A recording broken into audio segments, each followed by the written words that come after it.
Hello guys, welcome sa channel ko, Go Bro Kiro, at story time tayo ngayon. Nasira itong battery ko, itong 10 kilowatt na battery, LV FU, yung brand ng battery ko, na 10 kilowatt siya. Tapos, ayan yung installer ko, si Solar France Electric. Ayan, nasira siya noong March 20, 2026. Full charge siya. Nag-full charge siya mga alas 12 or magtanghali. Tapos, wala na lang siya o hindi na siya nag-export. Hindi na siya nagbibigay sa inverter. Tapos, later ko na na-realize na hindi na siya umiilaw. Tapos, in-instruct na ako na tusukin yung reset, mga ganon. In-instruct na ako ni Sir Jordan, lagi kong kausap, kung paano yung troubleshoot. Kasi nasira na siya talaga. At pumunta nga sila dito nung nakarating sila sa amin ng March 29. Kasi ito yung season na nag-peak talaga yung boom talaga yung sales ng solar pag i-install kasi sa gera nga. At tumaas yung presyo talaga ng diesel, gas. Yung mga panahon na to, nung summer na to. At sobrang busy talaga sila. So, March 29 na sila nakapunta para i-check yung battery. Pero ito yung troubleshoot na in-instruct sa akin nga na ginawa ko bago sila nagpapunta ng tao. So, after ko gawin yung troubleshoot, nagsabi naman siya magpapunta sila ng tao. Yun lang na na-delay yung schedule ng pagpunta ng tao. Pero nung pumunta sila ito, napunta na nila. Ito na yung March 29, 2026. At o nga pala, magto 2 years na yung system ko.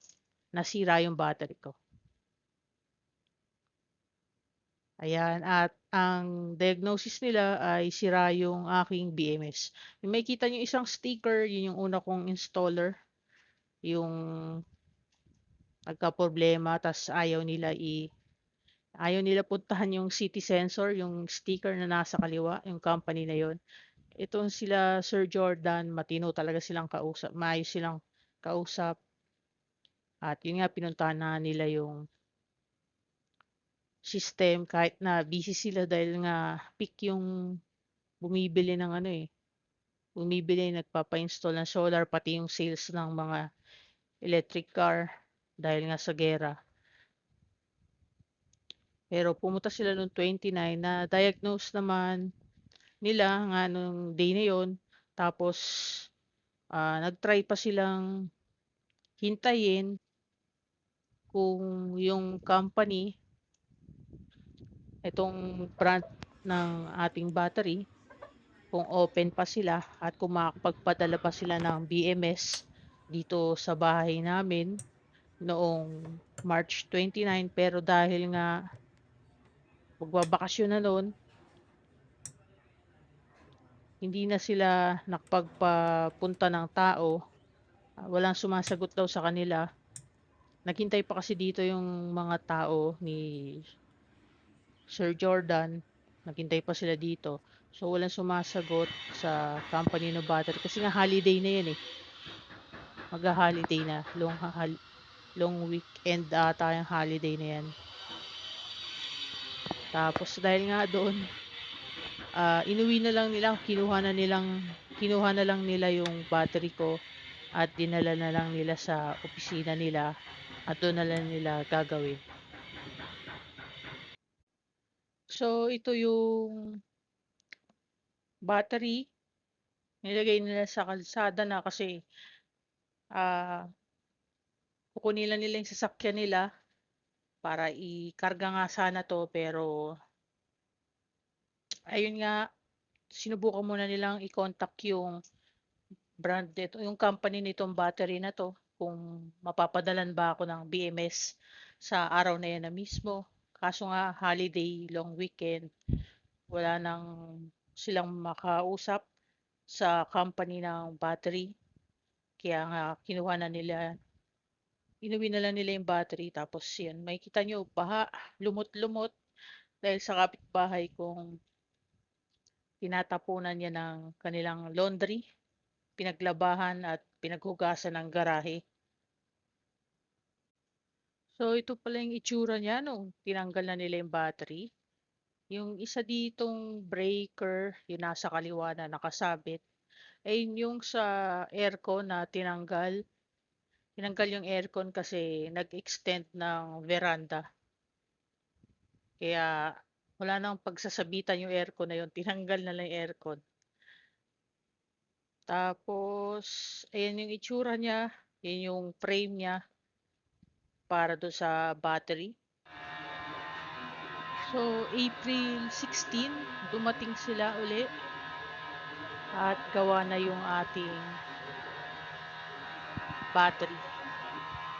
So, dumating sila para ikabit na yung battery at nilinisan nila yung inverter at yung breaker kasi madumi yung breaker, mga circuit breaker, saka syempre alikabok, 2 years old na nga tong system.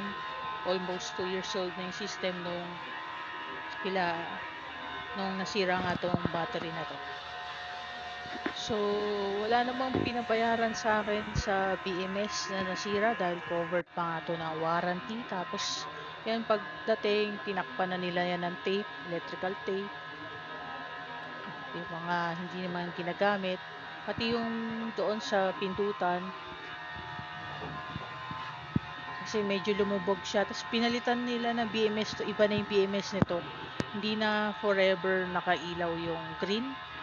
Kapag full charge siya, tapos hindi ginagalaw o hindi nagde-drain, kumukuha sa battery, naka-off siya, yung kulay green na light. Ayan. Tapos pinalitan nila yung Ethernet cable, yung communication na cable, yung color yellow. Yan. Pero akin galing yan, may luma akong ganyan. Tinanong ko lang kung pwede ba yung palitan to ng pang-computer. Kasi yung mga nakukuha kong libreng ganitong cable na yellow cable na Ethernet cable. So, pwede siya, yun yung pinalit o kinuha nila.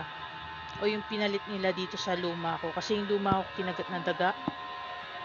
Nakita nyo yung antena may kagat ng daga. Kasi nung construction dito, ongoing yung construction, maraming tinambak dito sa side na to na gamit.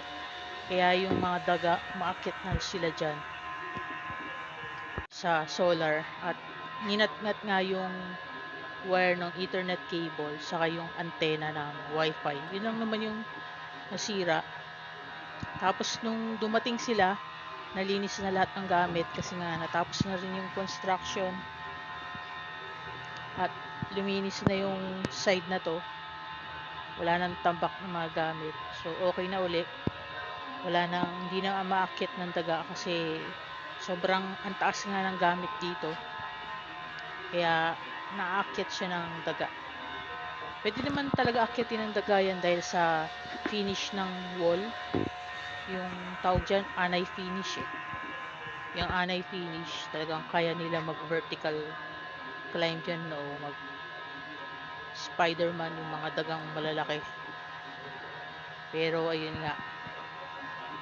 So, umokay na siya. Medyo nabago lang yung sa BMS. Yung green nga na light.